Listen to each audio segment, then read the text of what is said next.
कहानी की शुरुआत होती है जेनिफर नाम की लड़की से। वो अपने बेस्ट फ्रेंड टॉम और बाकी 3 दोस्तों के साथ जंगल की तरफ जा रही थी। असल में जिस आइलैंड पर वे रहते थे वहां पर माइनिंग का काम बहुत चलता था, तो ये सब बच्चे माइन के पास जाकर धमाके देखना चाहते थे। लेकिन जैसे ही वे फेंस तक पहुंचे, उनमें से एक बच्चा डर गया और अपने घर लौट गया। बाकी चारों बच्चे पहाड़ी के पीछे छुपकर धमाका होने का इंतजार करने लगे। काफी देर तक कोई धमाका नहीं हुआ तो वे उदास होकर वहां से निकल गए। जंगल में आगे बढ़ते हुए उन्हें एक छोटी सी सुरंग दिखाई दी। उन्होंने तय किया कि अंदर जाकर देखते हैं। सब एक एक करके सुरंग में घुस गए। थोड़ी दूर जाने पर उन्हें एक पानी से भरा गड्ढा मिला। पानी के नीचे एक चमकदार गोला रखा हुआ था। जेनिफर को लगा शायद ये कोई उल्का पिंड है। तभी टॉम पानी में कूद गया और उस गोले को बाहर निकाल लाया। लेकिन जैसे ही वे सुरंग से बाहर निकले, उस गोले ने चमकना बंद कर दिया। ध्यान से देखने पर पता चला कि वो तो एक अंडे जैसा लग रहा था। तभी टाइशिक नाम का लड़का बोला कि यह अंडा किसी जादूगर का लगता है। उसने बताया कि उसके दादाजी ने कहा था, पूर्णिमा की रात को पहाड़ों में एक सुरंग खुलती है जिसमें एक जादूगर रहता है। जो भी उस सुरंग में जाएगा वो बूढ़ा होकर बाहर निकलेगा। लेकिन बाकी बच्चों ने उसकी बात पर भरोसा नहीं किया, क्योंकि अभी तक तो वे बूढ़े नहीं हुए थे। इसी बीच जेनिफर को याद आया कि उसकी मां की दी हुई हेयरपिन खो गई है। वो उसे ढूंढने के लिए वापस सुरंग में चली गई। बाकी बच्चे अंडे के साथ वहीं रुक गए। वे जानना चाहते थे कि संडे में क्या है, इसलिए जेनिफर का इंतजार किए बिना ही अंडा जमीन पर फेंककर तोड़ दिया। लेकिन अंडा तो बिल्कुल खाली था। कुछ देर बाद भी जब जेनिफर वापस नहीं लौटी तो टॉम खुद सुरंग में गया। अंदर जाकर उसने देखा कि जेनिफर अपनी जगह पर जम चुकी थी, जैसे कोई मूर्ति बन गई हो। टॉम ने उसे हिलाने की कोशिश की, उससे बात करने की कोशिश की, पर वो हिली तक नहीं। तभी उसकी नजर एक पानी की बूंद पर पड़ी जो हवा में ही रुकी हुई थी। वो घबराकर तुरंत सुरंग से बाहर निकला। बाहर आकर देखा तो सारे पंछी भी आसमान में ही रुक गए थे। फिर तीनों लड़के वापस शहर पहुंचे। वहां देखा कि पूरी दुनिया वहीं जम चुकी थी। तब उन्हें एहसास हुआ कि उनके अलावा पूरी दुनिया के लिए समय रुक गया है। इसके बाद कहानी थोड़ा पीछे जाती है। एक चाइल्ड साइकियाट्रिस्ट जेनिफर का इंटरव्यू ले रही थी। जैसे ही डॉक्टर ने कैमरा चालू किया, जेनिफर थोड़ी घबरा गई। डॉक्टर ने कहा, अपनी कहानी शुरू से बताओ। जेनिफर ने कहा, कुछ साल पहले उसकी मां ने डोकवू नाम की आदमी से शादी की थी, लेकिन कुछ ही समय बाद उसकी मां की मौत हो गई। उसके बाद जेनिफर डोक्यू के साथ रहने लगी। डोक्यू हवानो आइलैंड पर एक कंस्ट्रक्शन साइट में काम करता था, इसलिए दोनों वहीं आकर बस गए। अपनी मां की मौत के बाद जेनिफर कभी खुश नहीं रह पाती थी। वो किसी से ज्यादा बात नहीं करती थी और उसे डोक्यू भी पसंद नहीं था। अब आइलैंड पर जेनिफर ने नए स्कूल में एडमिशन लिया। वहां उसके पास नए दोस्त बनाने का मौका था, लेकिन वो अकेले ही रहना पसंद करती थी। उधर डोक्यू कंस्ट्रक्शन साइट का चीफ था, इसलिए उसे रात भर काम पर रहना पड़ता था। वहां लगातार जोरदार धमाके होते थे, इसलिए आम लोगों को वहां पास जाने से मना किया गया था। एक रात जेनिफर अपने फोन पर अपने ब्लॉग पर वॉर्म होल्स के बारे में कमेंट्स पढ़ रही थी। दरअसल जब उसकी मां की मौत हुई थी, तब वो भी इस दुनिया से बाहर जाना चाहती थी। इसी वजह से उसने वॉर्म होल्स और आत्माओं के बारे में पढ़ना शुरू कर दिया। वो अक्सर अपने स्कूल के कंप्यूटर पर इंटरनेट इस्तेमाल करती और लोगों से इसी विषय पर बातें करती। लेकिन एक दिन उसने गलती से कंप्यूटर चालू छोड़ दिया। बाकी बच्चों ने उसके कमेंट्स पढ़ लिए। सबने उसे अजीब समझकर उसका मजाक उड़ाना शुरू कर दिया। बाद में जब जेनिफर घर लौट रही थी तो उसकी मुलाकात टॉम नाम के लड़के से हुई। टॉम अनाथ आश्रम में रहता था। उसने जेनिफर से दोस्ती करने की कोशिश की, पर जेनिफर ने उसे नजरअंदाज किया और आगे बढ़ गई। अगले दिन लंच के टाइम जेनिफर ने देखा कि टॉम और उसके दोस्त उसके ब्लॉग के बारे में बातें कर रहे थे। टॉम बोला, जब मैंने तुम्हारी वॉर्म होल्स और पोर्टल्स पर लिखी बातें पढ़ी तो मुझे ऐसा लगा जैसे मैं किसी और ही दुनिया में पहुंच गया हूं। स्कूल की छुट्टी के बाद टॉम जेनिफर का पीछा करने लगा। जब जेनिफर ने उससे पूछा कि तुम मेरा पीछा क्यों कर रहे हो, तो टॉम ने कहा, तुम्हारे ब्लॉग पर लिखी हर बात पर मुझे पूरा यकीन है। दोनों को आत्माओं और दूसरी दुनियाओं की बातें करने में बहुत दिलचस्पी थी, इसीलिए धीरे धीरे दोनों दोस्त बन गए। जेनिफर ने इतने साल अकेले रहकर अपनी एक खुद की गिप्त भाषा बना ली थी। उसने ये भाषा टॉम को भी सिखाई। अब दोनों इसी भाषा में एक दूसरे से खुफिया बातें करने लगे। धीरे धीरे दोनों रोज जेनिफर की डायरी में एक दूसरे के लिए नोट्स लिखने लगे। स्कूल के बाद वे हर रोज शहर में आत्माएं ढूंढने भी निकल जाते। एक दिन टॉम जेनिफर को लकड़ी के बने घर में ले गया। वहां दोनों ने बातें की और साथ में वैक्स ब्लॉक्स पर अलग अलग चीजें बनाई। टॉम के साथ वक्त बिताते बिताते जेनिफर को पता ही नहीं चला कि उसे उससे प्यार हो गया है। फिर अचानक उसने टॉम को चूम लिया। टॉम शर्म से लाल हो गया।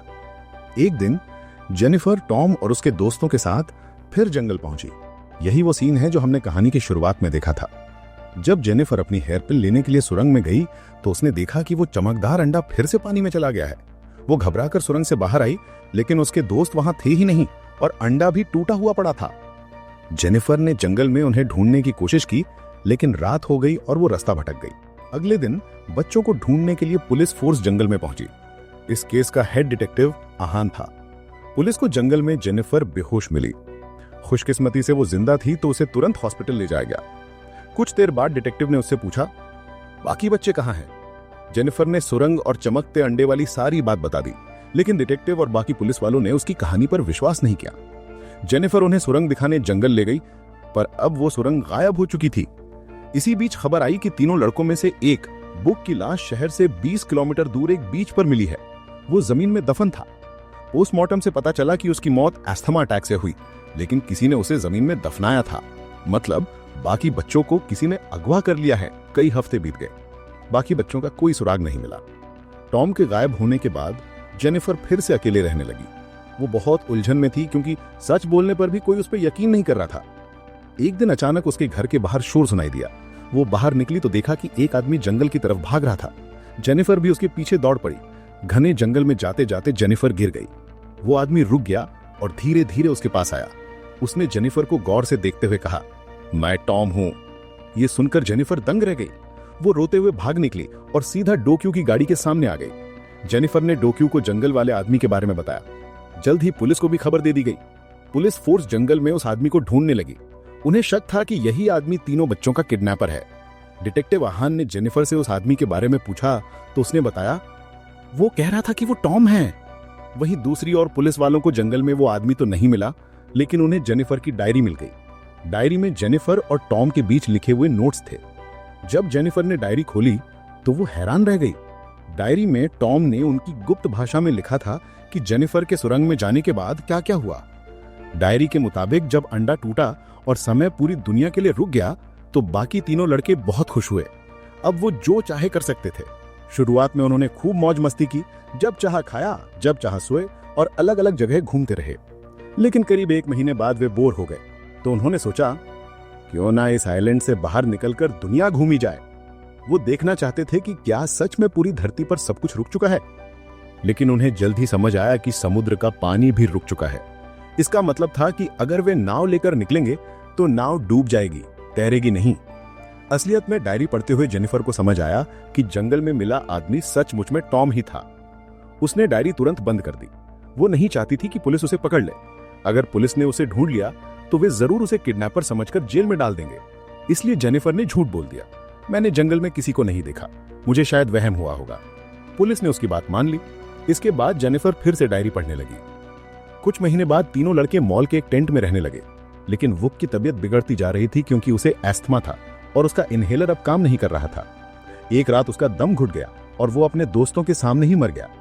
टॉम और टाइशेक बहुत रोए। उन्होंने वुक की लाश को बीच पर दफना दिया। वुक का शरीर भी बाकी इंसानों की तरह मूर्ति बन गया। 5 साल गुजर गए। दुनिया अब भी रुकी हुई थी। टॉम और टाइशेक अब बड़े हो चुके थे। वो अकेले रह रहे थे, लेकिन उन्हें उम्मीद थी कि दुनिया कभी ना कभी फिर से चल पड़ेगी। टॉम ने सोचा कि जब वे 20 साल के होंगे तब समय फिर से शुरू होगा। उन्होंने लोगों से थोड़े थोड़े पैसे भी चुराए ताकि जब दुनिया पहले जैसी हो तो वे अमीर हो जाएं। लेकिन 20 साल की उम्र में भी कुछ नहीं बदला। धीरे धीरे उनकी उम्मीद टूटने लगी और वे जंगल में एक लकड़ी के घर में रहने लगे। एक दिन टॉम अकेलेपन से तंग आकर जोर जोर से चिल्लाने लगा। टाइशेक ये सब दूर से देख रहा था। अब उसकी भी उम्मीद खत्म हो चुकी थी। कुछ दिनों बाद टॉम ने देखा कि चांद का आकार बदल रहा है। इसका मतलब है कि समय फिर से चलने वाला है। वो टाइशेक को बुलाने गया, लेकिन वो कहीं नहीं मिला। पूरे आइलैंड में खोजने के बाद टॉम को पहाड़ी की चोटी पर उसके कपड़े मिले। टॉम समझ गया कि टाइशेक समुद्र में कूद गया था, लेकिन पानी रुका होने की वजह से तैर नहीं पाया और शायद डूबकर मर गया। उसे बचाने के लिए कूदा, तभी अचानक दुनिया फिर से चलने लगी। जब वो पानी से बाहर आया और चीजों को हिलते हुए देखा तो उसकी आंखों में आंसू आ गए। उधर जेनिफर ने पूरी डायरी पढ़ने के बाद जंगल के उसी घर में टॉम को ढूंढ लिया। दोनों मिले और उन्होंने सोचा कि अब दुनिया को सच बताएंगे। लेकिन जेनिफर को यकीन था कि कोई भी उनकी बात नहीं मानेगा। पुलिस ने सीसीटीवी में टॉम को जंगल में देखा और उसे किडनैपर समझ लिया। रात को टॉम जेनिफर के कमरे में आया। वो बहुत अकेला था और अब अकेला नहीं रहना चाहता था। अगले दिन टाइशेक के माता पिता कंस्ट्रक्शन साइट पर आए। उन्होंने कहा कि धमाके में उनके बेटे की मौत हो गई है और अब जेनिफर अपने पिता को बचाने के लिए किडनैपिंग की कहानियां बना रही है। जेनिफर और टॉम अनाथ आश्रम पहुंचे जहां टॉम बचपन में रहा था। जेनिफर ने वार्डन को सारा सच बताया और बाहर चली गई, लेकिन तभी उसके पिता उसे जबरदस्ती ले जाने लगे। बाद में टॉम वार्डन के पास गया जो उसके लिए माँ जैसी थी। उसने अपना बचपन याद दिलाया। वार्डन हैरान हो गई, लेकिन उसे अब भी यकीन नहीं हो रहा था कि वही बच्चा टॉम है। इधर जेनिफर को उसके पिता ने कमरे में बंद कर दिया, लेकिन टॉम पीछे से अंदर आया और उसे आजाद करवा लिया। दोनों घर से भाग निकले। जेनिफर को याद आया कि उसने सुरंग में एक चमचमाता अंडा देखा था। उसने कहा अगर वो अंडे का इस्तेमाल करके बड़ी होकर लौटेगी तो साबित हो जाएगा कि टॉम बेगुनाह है, लेकिन टॉम ने मना कर दिया। उसने कहा कि वो किडनैपर कहलाने को तैयार है, लेकिन जेनिफर को अकेलेपन के उस डरावने समय से नहीं गुजरने देगा। इस बीच जेनिफर के पिता ने उसके फोन से लकड़ी का घर और टॉम की तस्वीर देख ली। वो रात को जंगल के घर आया और टॉम पर हमला किया। वो जेनिफर को वापस ले जाना चाहता था, लेकिन टॉम ने उसे बेहोश कर दिया और जेनिफर को लेकर भाग निकला। अगले दिन पुलिस ने जंगल का घर खोज लिया। अब उन्हें लगने लगा कि असली किडनैपर टॉम है जो जेनिफर को धोखा दे रहा है। जेनिफर और टॉम के भागने की खबर टीवी पर फैल गई।